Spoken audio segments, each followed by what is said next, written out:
Let's take a journey through the homes, stages, and sets that shaped the legendary Madeline Kahn, a woman whose talent was so extraordinary that Mel Brooks once declared her one of the most talented people that ever lived. From her humble beginnings in a Boston hospital to the glittering Broadway theaters of Manhattan, from the dusty Western sets of Blazing Saddles to the Gothic laboratories of Young Frankenstein, Madeline Kahn's story is one of transformation, perseverance, and comedic genius. In fact, she would become one of the most beloved actresses of the 1970s and 80s, earning 2 Academy Award nominations and a Tony Award for her scene-stealing performances. But here's what makes Kahn's story truly fascinating. She was intensely private off-screen, preferring the quiet comfort of her New York City home to the Hollywood party circuit. Her real estate portfolio wasn't filled with lavish mansions like many of her contemporaries. Instead, her homes were the stages and sound stages where she brought unforgettable characters to life. With an estimated net worth of $2 million at the time of her death in 1999, Kahn chose substance over flash, talent over celebrity. Today, we'll explore the spaces that nurtured her extraordinary gift, from the middle-class Queens neighborhood where she discovered her voice, to the Broadway theaters she called home, to the movie sets where she created comedy gold. Our journey begins not with a grand Hollywood estate, but with a teenage mother's dream and a modest family home in Queens, New York. Madeline's mother was just 17 years old when she had her with her high school sweetheart. When Madeline was 2 years old, her mother moved her to New York City, chasing her own dreams of becoming an actress. In 1952, when Madeline was 10 years old, her mother found love with Hiller Kahn, a wealthy executive. This union brought stability and a new address that would become young Madeline's first real home in Romeo Court in Holliswood, Queens. The Holliswood home represented a fresh start for the newly formed family. Located in a country-like Queens setting, far from the hustle and bustle of Manhattan, this house provided young Madeline with space to grow and discover her talents.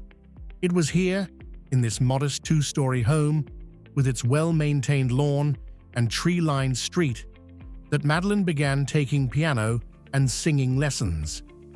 When she lived in the home, the living room had an upright piano, which became her first stage, where she would practice scales and show tunes that would later help her land roles on Broadway.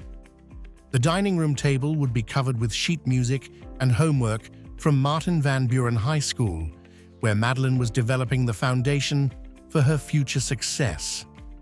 The bedroom that young Madeline called her own was likely modest by Hollywood standards, but it was here that she first dreamed of Broadway stages and movie screens. When she graduated from Martin Van Buren High School in Queens Village in 1960, this house had given her everything she needed: a loving family, musical training, and most importantly, the confidence to pursue her dreams. Of course, as years passed, the home she lived in as a child was replaced with a new structure that held similarities. From her Queens home, Madeline ventured to Long Island, where she earned a drama scholarship to Hofstra University. But it was during her college years that she discovered another home that would prove crucial to her development: a Bavarian restaurant called Bavarian Manor in New York's Hudson Valley. This restaurant, far from glamorous, became Madeline's first professional stage. As a singing waitress, she learned to read audiences, perfect her timing, and most importantly, she discovered her operatic voice. Picture this: a college student in a traditional German waitress costume, carrying plates of sauerbraten while belting out show tunes between tables.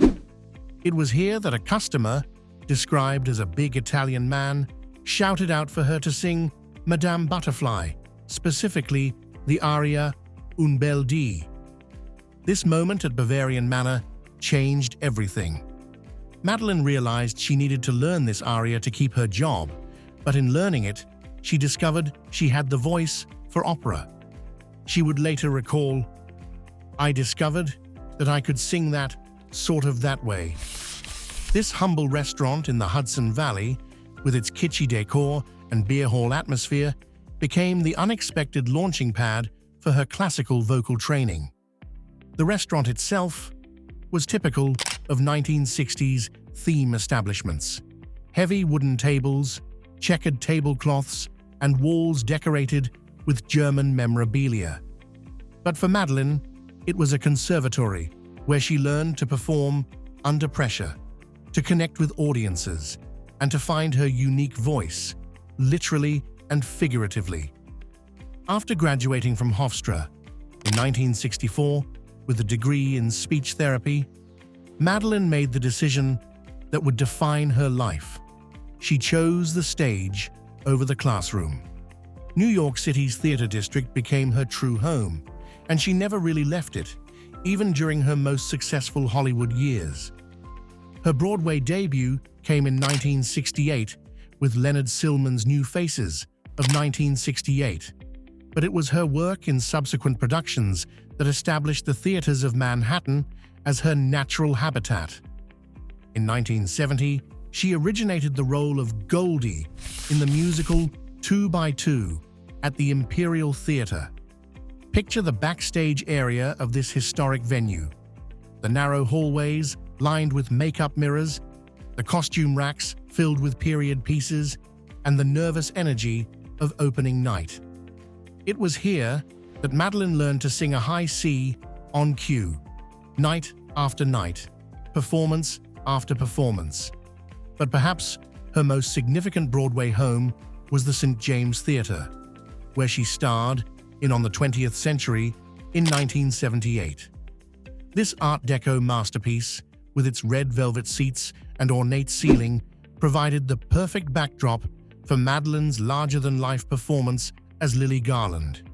Each dressing room was a mini apartment, complete with a makeup table surrounded by lights, a small couch for resting between acts, and walls covered with telegrams from well-wishers and photos from previous productions, and Madeline practically lived her life in these spaces.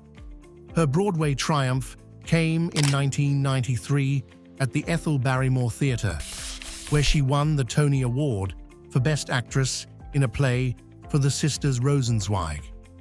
This theatre, named after the great American actress, seemed a fitting venue for Madeline's crowning achievement. The Barrymore, with its intimate 1,058 seats, allowed audiences to see every nuance of her performance as gorgeous Teitelbaum, the character that perfectly combined her gift for comedy with her ability to find truth in even the most outrageous roles. Throughout her Hollywood success, Madeline never abandoned New York City, even though she did move to California for some time. She maintained her residence in Manhattan, choosing to live quietly among the city's artistic community rather than relocating permanently to Los Angeles. While the exact details of her Manhattan apartment remain private, true to her intensely private nature, we know she lived in the city she loved, surrounded by the theaters where she felt most at home. Her Manhattan residence represented everything Madeline valued: proximity to Broadway, privacy from the Hollywood spotlight, and a connection to the authentic artistic community that had nurtured her talents. Unlike many of her contemporaries who built sprawling estates in Beverly Hills, Madeline chose a more modest lifestyle that allowed her to focus on her craft rather than her celebrity status. The neighborhood around her Manhattan home would have provided daily inspiration: tree-lined streets filled with actors, writers, and musicians, small cafes where she could enjoy a quiet meal without being bothered, and most importantly, the theaters where she could continue to grow as an artist. This choice to remain in New York spoke to her commitment to theater and her resistance to being consumed by Hollywood's more superficial aspects. Even during her final years, when she was battling ovarian cancer, Madeline remained in New York. She spent her last days at Mount Sinai Hospital in Manhattan, surrounded by the city she had chosen as her true home. In October 1999, just 2 months before her death, she married her longtime companion, John Hansbury, in a hospital ceremony, finally finding personal happiness in the city that had given her professional fulfillment. She left us a treasure trove of performances that continue to bring joy to audiences around the world. Her home now exists wherever her films are screened, her voice is heard, and her influence on comedy is celebrated. So the next time you watch Blazing Saddles and see Lily Vaughan commanding that saloon stage, or witness Elizabeth's operatic response to her monster encounter in Young Frankenstein, remember that you're not just watching a movie. You're visiting the homes where Madeline Kahn's genius lives on forever.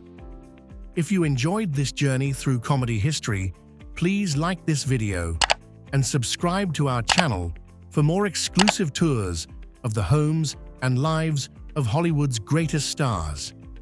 Until next time, keep exploring the stories behind the legends.